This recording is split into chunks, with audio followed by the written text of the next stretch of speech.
Hello friends, आप सभी को गुरु नानक जयंती की हार्दिक शुभकामनाएं। हमेशा से भारत में ऐसी परंपरा रही, संतों ने, साधकों ने समाज को एक नई दिशा देने का प्रयास किया है। उनके पास जो भी ज्ञान रहा है सबसे बेहतर वो उन्होंने प्रदान करने की कोशिश की है। ऐसे में अक्सर एक सवाल उठता है भगवान को लेकर के कि भगवान कौन है, या कौन ऐसे हैं, या किसने ये पूरी चराचर सृष्टि को बनाने का काम किया है। तो हमें ये समझना है कि ये सवाल केवल बुद्धि के स्तर पर हल नहीं हो सकता है। हम जिस भी शब्द को पकड़ेंगे वो शब्द महज एक परिभाषा या एक दूरी या एक आयाम को ही तय कर पाने में सक्षम होगा। अगर हम गौर से इस प्रक्रिया को समझें कि शब्द कैसे बने हैं, शब्द वास्तविकता में क्या है, अगर हम किसी आकार को देखते हैं, किसी आकृति को देखते हैं, किसी वस्तु को देखते हैं, उसको परिभाषित करने का जब हम प्रयास करते हैं तो किसी एक शब्द का निर्माण करते हैं। अगर मैं आपको एक ऐसे करके आकृति दे दूं, कुछ भी कोई भी आकृति दे दूं, तो आप उसको क्या नाम देंगे? आप सोच के देखिए कि आप उसको क्या नाम दे पाएंगे, क्योंकि उस आकृति को जो भी आप नाम देंगे वो नाम होगा जो पहले से परिभाषित होगा। और यदि मैं आपके सामने कोई ऐसी आकृति रख दूं जो आज से पहले कभी भी आपने देखी ही ना हो, तो आप उसको क्या नाम देंगे? आप सर्किल बता सकते हैं, ट्रायंगल बता सकते हैं, क्वाड्रिलेटरल बता सकते हैं, ट्रिपीजियम बता सकते हैं, क्योंकि आपको एक शेप पता है।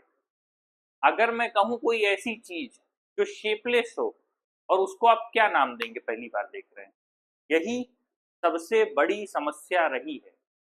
किसी भी एक चीज को शब्द से बांध पाना संभव नहीं है। इसीलिए अलग अलग लोगों ने ईश्वर को परिभाषित जरूर किया, लेकिन उन्होंने ये भी कहा कि जो ब्रह्म है, जो सर्वोच्च है, जो परम है, जो ईश्वर है, वो अनिर्वचनीय है। आप उसे कभी भी पूरी तरह समझ नहीं सकते, कभी भी जान नहीं सकते, और कोई भी व्यक्ति ईश्वर नहीं हो सकता। मेरी बात को ध्यान से समझिएगा। कई बार लोग ये गलतफहमी पाल लेते हैं कि कोई एक व्यक्ति विशेष भगवान हो सकता है। ऐसा कतई नहीं होता। उसको लेकर के चाहे हम पाश्चात्य दर्शन की बात करें, चाहे हम इधर के, चाहे वो भारत हो, चीन हो, अलग अलग जगह, तिब्बत हो, अलग अलग जगह दर्शन की अलग अलग भूमिका रही है। वहां पर ईश्वर की जो परिभाषाएं हैं वो बदलती रही हैं। हम केवल भारत के संदर्भ में ही ईश्वर क्यों ढूंढ रहे हैं?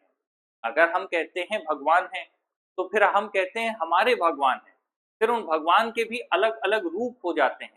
फिर जब हम अलग समुदाय में चले जाते हैं, फिर वो चाहे ईसा मसीह हो, चाहे फिर वो आपके गुरु नानक हो, फिर चाहे वो बुद्ध हो या जैन हो, मतलब जैन धर्म में महावीर हो, और फिर उसके बाद वो चाहे अल्लाह हो, और उसके भी फिर हम और बियॉन्ड चले जाएंगे, तो फिर इंडिया के जो बाहर हैं वहां भी तो लोगों के भगवान हैं अपने।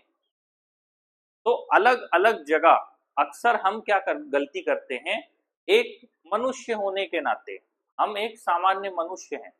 अब उसके नाते हम ये सोचते हैं कि हम सारी चीजों को समझ लें, और नतमस्तक होने की बजाय, उस चीज को गहराई से जानने की बजाय, अनुभूति करने की बजाय, हम उसे शब्दों में बांधकर अपना प्रभुत्व हासिल करने की कोशिश करते हैं। यहीं पर हमारी सबसे बड़ी गलती होती है। इसीलिए ईश्वर को जानने का सबसे बेहतर मार्ग भक्ति मार्ग कहा गया है, भक्ति भाव कहा गया है। और जब हम भक्ति के माध्यम से ईश्वर के आशीर्वाद, कृपा, ग्रेस, जो भी आप कहें, उसे प्राप्त करने का प्रयास करते हैं, बाकी जो भी लोग हुए, संत हो, साधक हो, योगी हो, या कभी कभी कहा जाता है कुछ भगवान के जिन्हें अवतार कहा गया, तो उनका मूल मकसद था कि वो एक तरह से भगवान से जोड़ने का काम लोगों को कर सकते थे, उससे ज्यादा कुछ भी नहीं। किसी भी व्यक्ति के अंदर डिवाइन क्वालिटीज नहीं हो सकती, जिसे हम गॉडलीनेस कहते हैं, वो किसी भी ह्यूमन में नहीं हो सकता। और ना ही एक सामान्य मनुष्य में इतनी क्षमता है कि वो ईश्वर के परम तत्वों को धारण कर सके। तो ये समझने वाली कुछ बातें हैं, क्योंकि हमेशा से ये जो भगवान शब्द है, ईश्वर को शब्द है, ईश्वर शब्द है, इसको जानने की भूख रही है। अब यहाँ ये समझना है कि हम क्यों जानना चाहते हैं, क्योंकि हमारा जो अहंकार है वो हमेशा अपने से सर्वोच्च, अपने से परम और अपने से ताकतवर से जुड़ना चाहता है। आप अक्सर देखेंगे समाज में जो लोग बड़े हैं, लोग उनसे जुड़ने को भागते हैं कि एक बार हम इनसे जुड़ जाएं, मिल लें, फोटो खिंचा लें, सेल्फी ले लें। लोग भागते रहते हैं कि किसी तरह बस, मतलब चाहे आप उसे चाटुकारिता कहिए, जो भी कह लीजिए, उनका बस इतना भाव रहता है कि कुछ भी करके हम इनसे जुड़ जाएं, चाहे सही हो गलत हो कुछ भी। वो जो जुड़ने का भाव है वो अपने अहंकार की तुष्टि है, क्योंकि अहंकार हमेशा से विस्तार मांगता है और व्यक्ति अपने से बड़े से जुड़ना चाहता है, और जैसे ही वो जुड़ता है अपने को और बड़ा महसूस कर पाता है। इसीलिए आप देखेंगे कि जो भी लोग अपने से बड़े को देख रहे हैं तो तुरंत झुक जाते हैं। तो उसका यही एक कारण है। लेकिन कभी कभी इंसान की शैतानी खोपड़ी, वो उससे भी ऊपर देखने लगते हैं। तो जब तक हम अपने को भगवान से जोड़कर देख रहे हैं, तब तक हम एक परम तत्व का अनुभव कर सकते हैं। अगर आप मंदिर जाएंगे, आप कहीं आरती में जाएंगे, कहीं पूजा में जाएंगे या किसी धार्मिक स्थान पर जाएंगे, तो आपको अपने आप अच्छा या पॉजिटिव फील होने लगता है। आप अच्छी संगत में रहेंगे तो आपको अपने आप पॉजिटिव फील होता है। वो जो पॉजिटिविटी है वो उसी चीज से आ रही है कि हम अपना जो जुड़ाव है, अपनी जो बिलोंगिंगनेस है, अपनी वननेस है, वहां से देख पा रहे हैं। लेकिन समस्या वहां हो जाती है, मानसिकता विकृत वहां हो जाती है, जहां हम परम तत्व से जुड़ने की बजाय उनसे पार जाने का प्रयत्न करने लगते हैं, या उल्टा भगवान को ही डिफाइन करने की कोशिश करते हैं। इसीलिए आइंस्टीन जैसे लोगों ने, न्यूटन जैसे लोगों ने, सबने ये कहा कि वननेस की बात की। ये जो पूरी पृथ्वी है आपस में जुड़ी हुई है, जो कनेक्टिविटी है। अगर आप फूड साइकिल देखें, हर्बीवोर्सो, कार्निवोर्सो, ओमनीवोर्सो, मतलब एक पूरा चक्र बना हुआ है। यहाँ से लेके आगे डिकम्पोजर कौन है, पूरा का पूरा वो चक्र अपने हिसाब से काम कर रहा है। पृथ्वी सेल्फ सस्टेन मैकेनिज्म पे मतलब लगातार काम करती है, उसे जरूरत नहीं है किसी भी बाहरी हस्तक्षेप की, वो अपने हिसाब से प्रॉपरली काम कर रही है। तो वो जो सिस्टम जनरेट हुआ, वो सिस्टम किसने जनरेट किया? तब हमारे पास ये अवधारणा आई कि अगर ये पूरा सिस्टम बनाया गया है तो कोई ना कोई क्रिएटर होगा। अगर ये बॉडी बनाई गई है, मतलब जिस भी प्रोसेस से हम आप सब चल रहे हैं, तो कोई ना कोई ऐसा होगा जिसने इस पूरे मैकेनिज्म को बनाया है या वो कंट्रोल कर रहा है। लेकिन वो ह्यूमन एक्शंस में इंटरवीन नहीं करते, ये वेस्टर्न फिलॉसफी के ज्यादातर लोगों का कहना है, क्योंकि वो वननेस के साथ जुड़े हुए हैं, लेकिन उसमें वो इंटरवीन नहीं करेंगे। फिर उसके बाद हमने जब भारतीय दर्शन के संदर्भ में, धर्म के संदर्भ में जब अपने भगवान को देखा, तो हमने उनमें परम पूज्य माना, उनके आराध्य के हिसाब से या जिस भी हिसाब से हमने देखा, और उनकी लीलाओं से लेकर के अलग अलग परिस्थितियों का वर्णन किया, ताकि ज्यादा से ज्यादा लोग जुड़ाव महसूस कर पाए। इसीलिए जब भी निर्विकार की बात हुई या किसी भी स्वरूप के बिना देखने की बात हुई और स्वरूप के साथ देखने की बात हुई, तो हमेशा लोगों ने स्वरूप के साथ देखना ज्यादा पसंद किया, क्योंकि उससे एक ह्यूमन टच आता है और उससे एक जुड़ाव महसूस किया जा सकता है।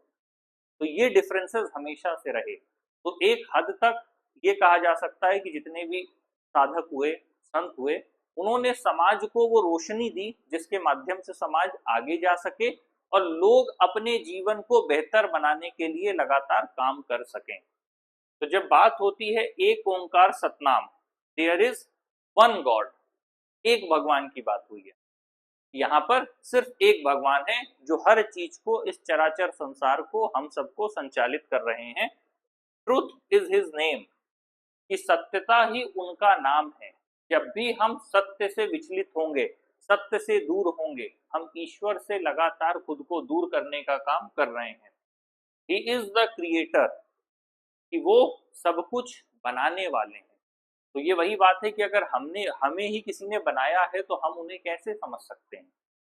हम उनसे विनती कर सकते हैं कि हम कुछ हद तक उनकी कृपा, या जिसे हम डिवाइन ग्रेस कहते हैं, वो हमें प्राप्त हो जाए, लेकिन पूरी तरह उस चीज को हम समझ लें और शब्दों में व्याख्यायित कर दें, ये संभव कभी नहीं हुआ है, आगे भी नहीं होगा।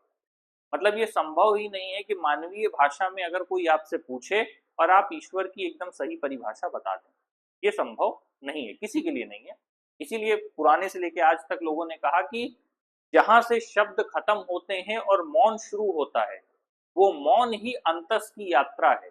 आत्म चेतना या आत्म तत्व की जो यात्रा है वो यहीं से शुरू होती है। इसीलिए शब्दों में किसी चीज को बता पाना मुश्किल होता है। फियरलेस एंड विदाउट एनिमिटी, जब भी परम तत्व की बात आएगी वहां पर डर नहीं होगा, साथ ही दुश्मनी का भाव देखने को नहीं मिलेगा। समाज में आप देखेंगे आजकल हैट्रेड है, एंग्स्ट है, जो गुस्सा है लोगों में वो लगातार बढ़ता चला जा रहा है।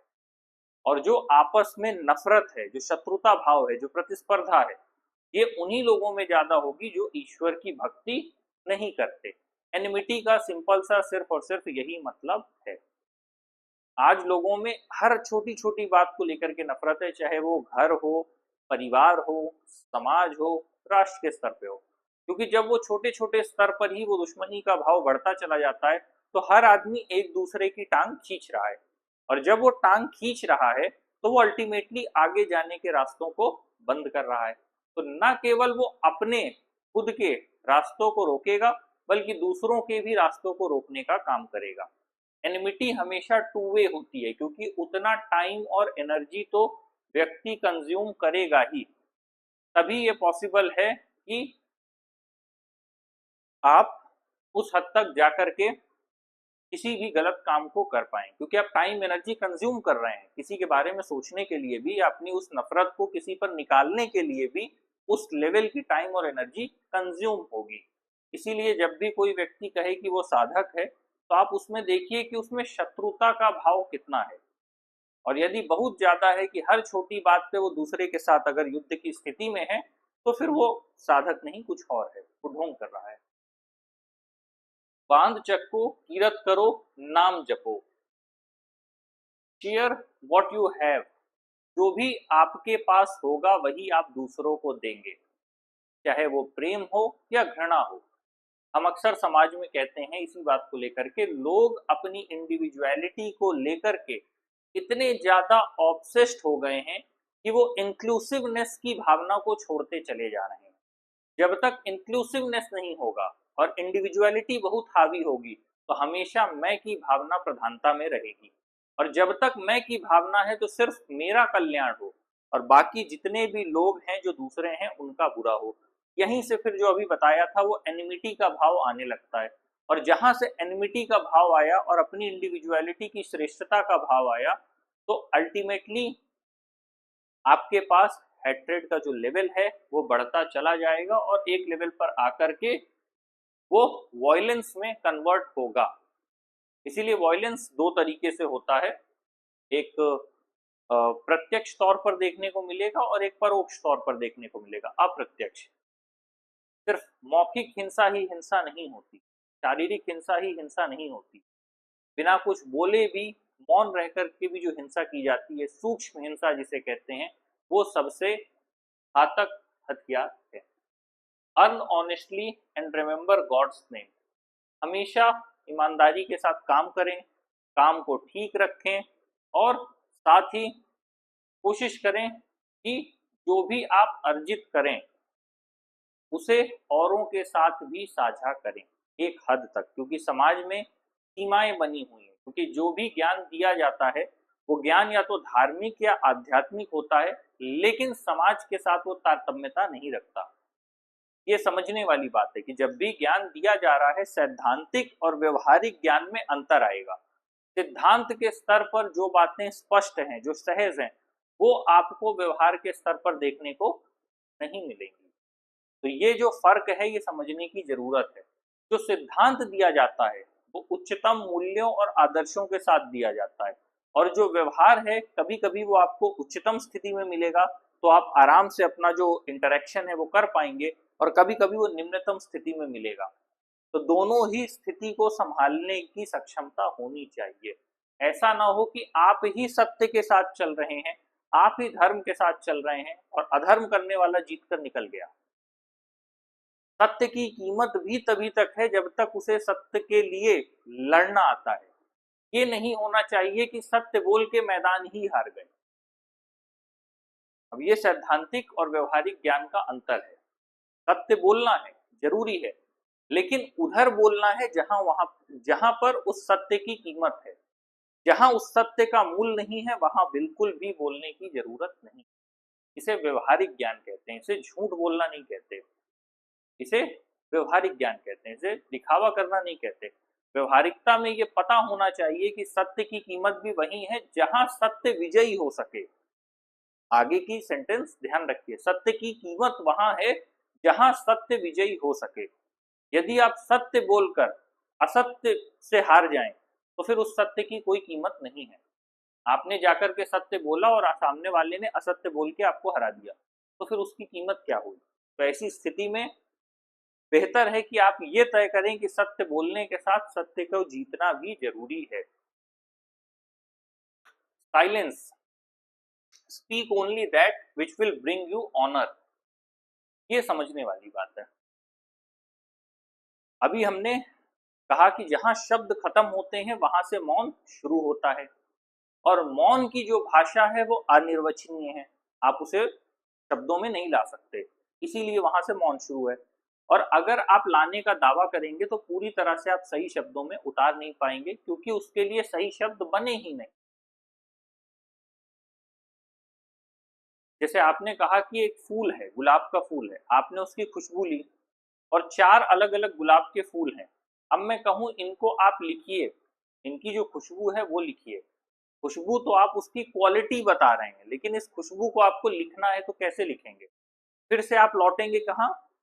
ये अच्छी है या खराब है? अच्छी या खराब क्वालिटी है, ध्यान रखिएगा। आप उसकी खुशबू का एसेंस नहीं लिख सकते। आज कोशिश करके देखिएगा, अगर आपको लगता है कि मौन के आगे आप जान जाएंगे। कभी कभी लोग इसीलिए मैंने कहा भी आगे हमारा टॉपिक है ईगो, कि लोग कहते हैं ईगो मैं सब कुछ जान लूंगा। कुछ चीजें अनुभूति के योग्य हैं, उन्हें आप जान ही नहीं सकते। मतलब आप सिर्फ अनुभूति करेंगे तो अपने स्तर पर करेंगे ना। आप कोशिश कर रहे हैं कि उनको जान लेंगे, देख लेंगे या उसके बारे में चर्चा करेंगे, वो संभव नहीं है। मैंने आपको कहा एक गुलाब का फूल है और मैंने अलग अलग गुलाब के फूल दिए, मैं अभी एक की बात कर रहा हूं। उस गुलाब के फूल को आपने उसको फील किया, उसकी जो खुशबू है वो आपने ली, तो जो आपने एग्जैक्ट लिया, तो जो लिया वो उसका एसेंस था। मैंने एसेंस को क्या कहा? खुशबू कह दिया। अब मैंने कहा आप बताइए इसकी खुशबू कैसी है, तो आप कहेंगे अच्छी है या बुरी है। तो अच्छी और बुरी क्वालिटीज डिनोट कर रहा है, एसेंस नहीं बता पा रहा है। आप उसका एसेंस लिख के दिखाइए। अगर आप उस खुशबू का एसेंस लिखने में सक्षम है तो आप समझ जाइए कि अब आप आगे समझ सकते हैं, तब फिर आगे कुछ बात करना बनता है। और अगर नहीं समझ पा रहे तो इसके आगे बात करने का कोई अर्थ नहीं है। ये स्वीकार कर लेना चाहिए कि कुछ चीजें मौन में हैं और हम उस स्तर तक नहीं जान सकते, क्योंकि जब तक हमें पता है हम नहीं जान सकते, हम निरंतर रूप से खोज करते रहेंगे। लेकिन जिस दिन हमें लगेगा कि हम जानने लगे या जान गए, उस दिन हम गलतियां करना शुरू करेंगे। मौन का महत्व सिंपली इसलिए लिखा है कि वही बातें बोलें जो आपको ऑनर दें, जो आपकी सम्मान और प्रतिष्ठा के साथ तारतम्यता रखती हों। अनर्गल प्रलाप नहीं करना चाहिए, ज्यादा नहीं बोलना चाहिए। वाचालता समझदारी का लक्षण नहीं है। अब सवाल ये आता है कि हम बोलते क्यों हैं? अगर सवाल आया कि हमें चुप रहना चाहिए, हमें साइलेंस में रहना चाहिए, क्योंकि अगर आप साइलेंट हैं तो एक लेवल पर आपके पास एनर्जी एक्यूमुलेट होती है, इकट्ठा होती है। और जब आप उस एनर्जी को कहीं खर्च नहीं कर पाते, उसके लिए फिर वही है कि आप प्रॉपरली या तो एक्सरसाइज ज्यादा करें या फिर और चीजों को देखें। तो जब आप उस एनर्जी को नहीं खर्च कर पाते तो आप अनर्गल लोगों से बात करते हैं, जिसे आप कहते हैं मन हल्का करना, उसी को गॉसिप कहते हैं।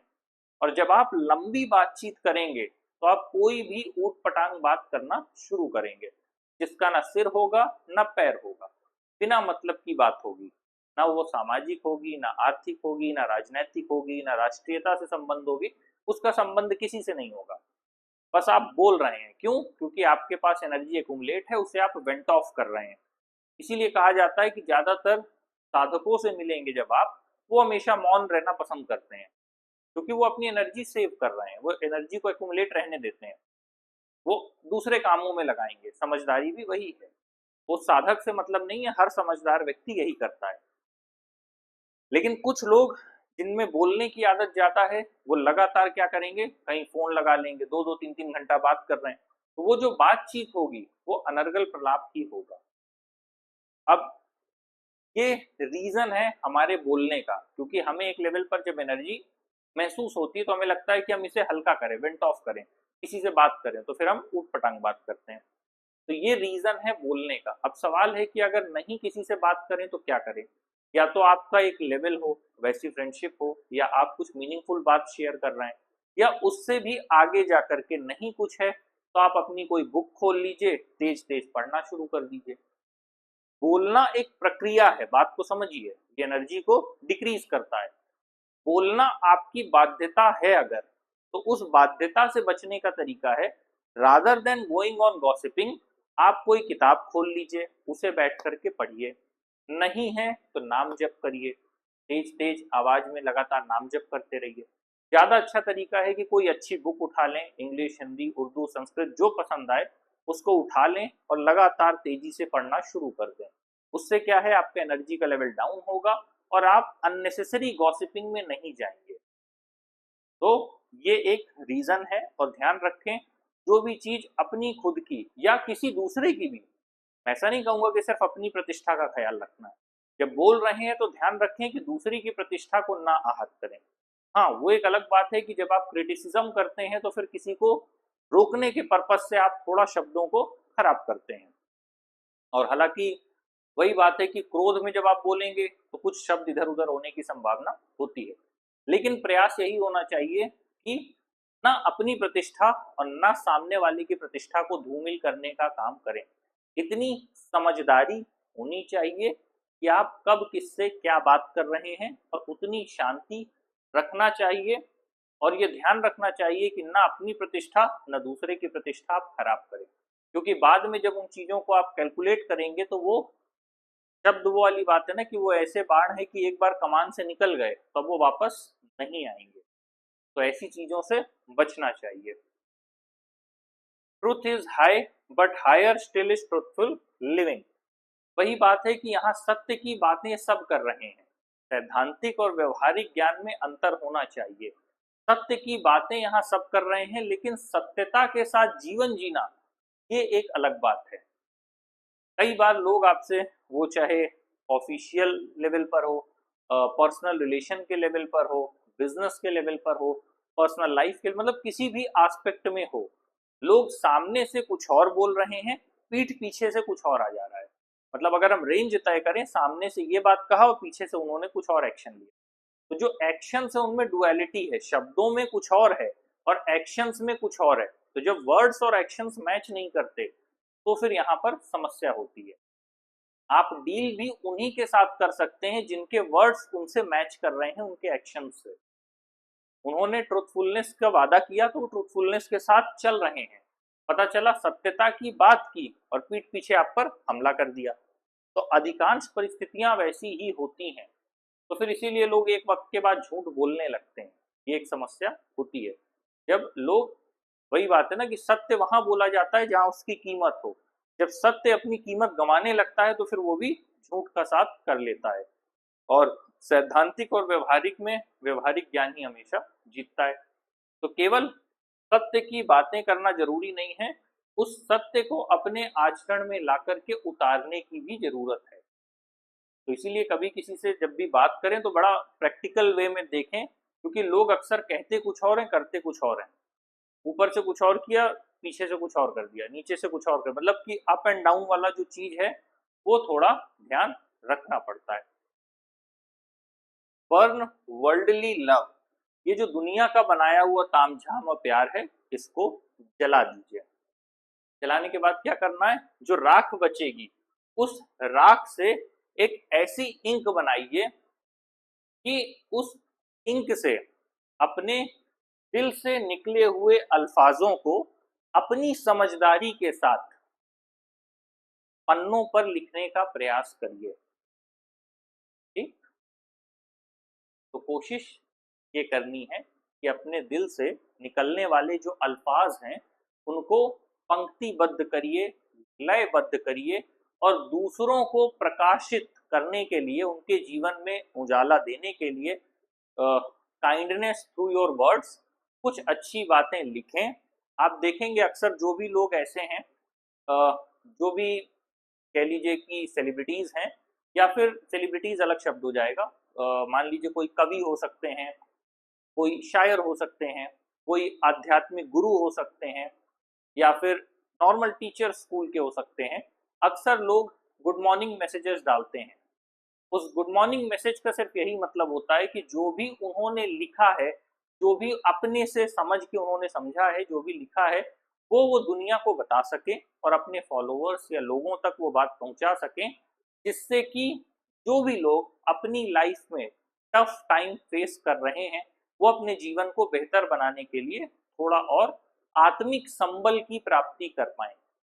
आपके शब्द यूं तो कुछ खास बदलेंगे नहीं, हालांकि शब्द ही ऐसे हैं जो सबसे ज्यादा घाव करते हैं और वही भूलने में समय लगता है लोगों को, लेकिन हो सकता है आपके चंद अच्छे शब्द लोगों को एक नई सुबह की नई शुरुआत दे सकें।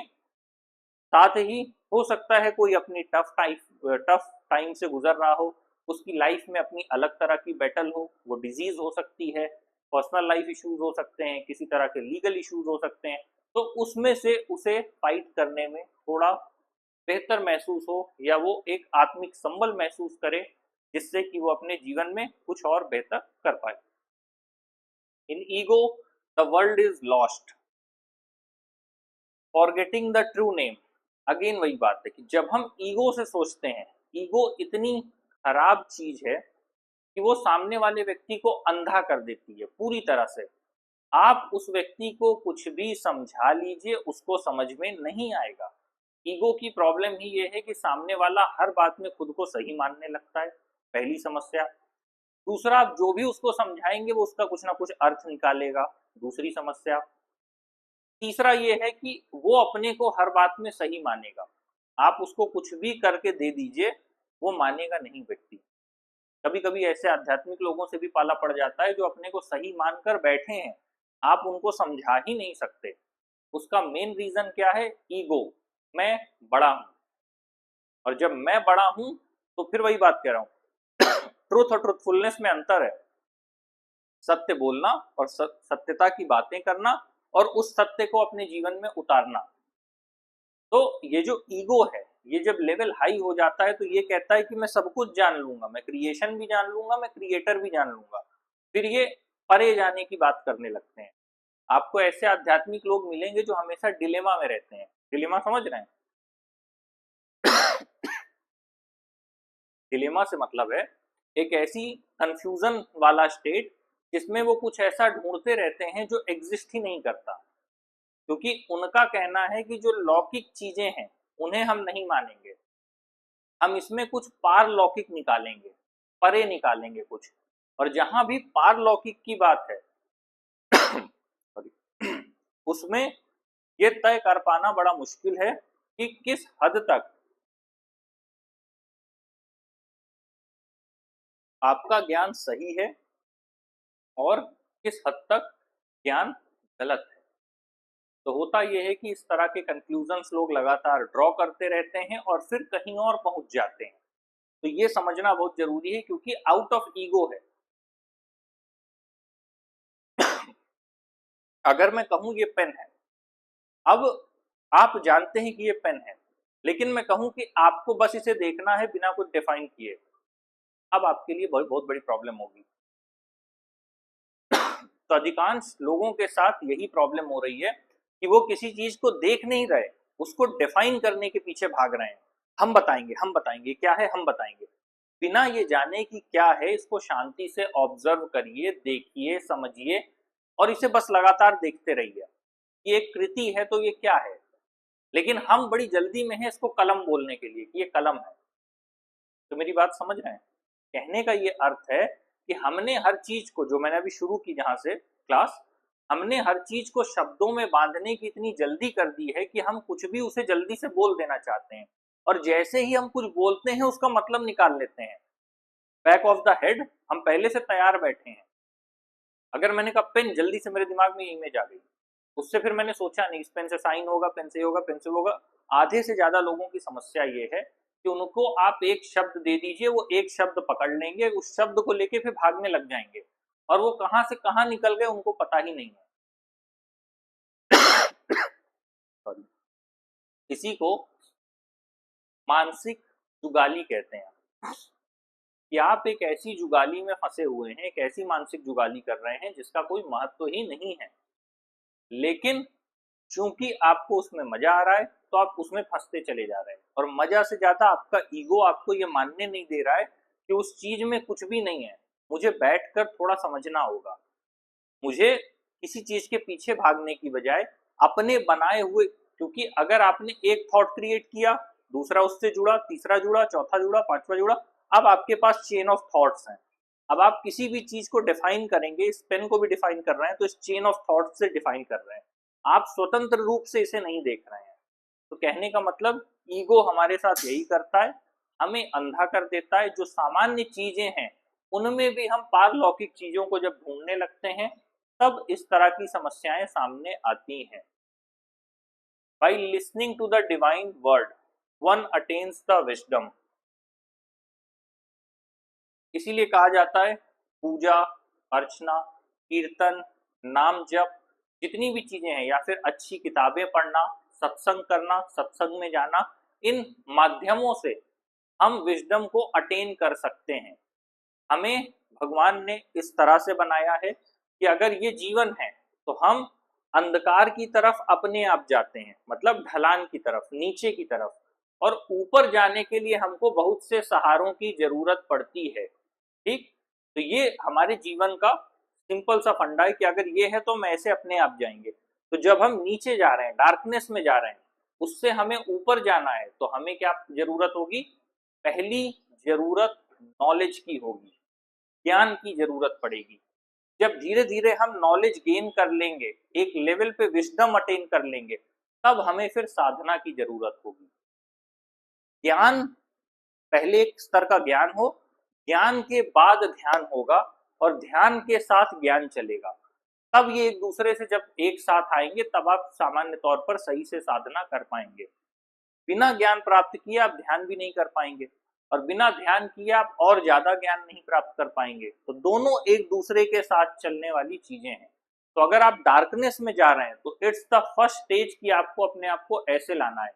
आपको नॉलेज चाहिए, विजडम अटेन करना है। सबसे पहली चीज ये है, अपनी लाइफ को इमीडिएटली चेंज करके नॉलेज की तरफ वापस आना है, क्योंकि उसी के अभाव में आप डार्कनेस की तरफ जा रहे हैं। और जो घंटों की जो बातचीत अभी हमने वही बताया, साइलेंस वाली बात, क्योंकि जो हम अपने दिमाग को फीड करा रहे हैं दिन भर में, वही हमारे माध्यम से बाहर आएगा। अगर हम ऊट पटांग चीज लगातार फीड करा रहे हैं, ऊट पटांग चीजें सोच रहे हैं, लगातार ये जो थॉट पैटर्न्स में बन गए हैं, इन थॉट्स में हम खोए हुए हैं, इन्हीं के बारे में सोचते रहते हैं, तो अल्टीमेटली हमारे सारे कंक्लूजन्स गलत जाएंगे। और हर, ऐसा नहीं है ये एक व्यक्ति के दिमाग में, सबने अपने अपने थॉट्स बना रखे हैं, वो स्पिरिचुअल हो, वो चाहे रिलीजियस हो, चाहे वो जो भी हो, सबने अपने एक प्री सेट ऑफ नोशंस बना रखे हैं। एक टोकरी बना रखी है विचारों की, जैसे ही कुछ होता है उसी से निकाल के ऐसे ऐसे फेंकना शुरू कर देते हैं, ये विचार, वो विचार, ये विचार। शब्दों से भरे होने की बजाय मौन की तरफ जाने की कोशिश करें। हर चीज को बोल के व्याख्यायित करने की बजाय खुद उस चीज को ग्रहण करने की कोशिश करिए, तो यहां से परिवर्तन की शुरुआत होना शुरू होगा। तो ये शुरुआती दौर होगा जहां से आप परिवर्तन कर सकते हैं।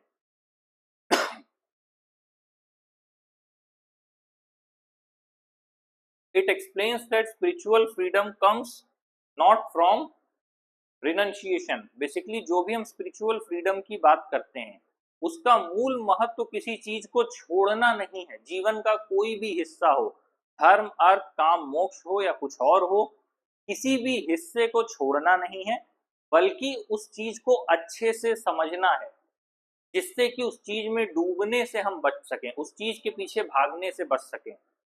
पैसा है तो पता चला कोई व्यक्ति पैसे के पीछे भाग रहा है, किसी को नाम है तो कोई व्यक्ति नाम के पीछे भागता चला जा रहा है, कोई व्यक्ति कंपनी कंपनी के पीछे। एक लेवल होना चाहिए, एक बैलेंस होना चाहिए कि मध्यम मार्ग में आकर के हम काम कर सकें। तो यहाँ पर कुछ भी छोड़ने की जरूरत नहीं है।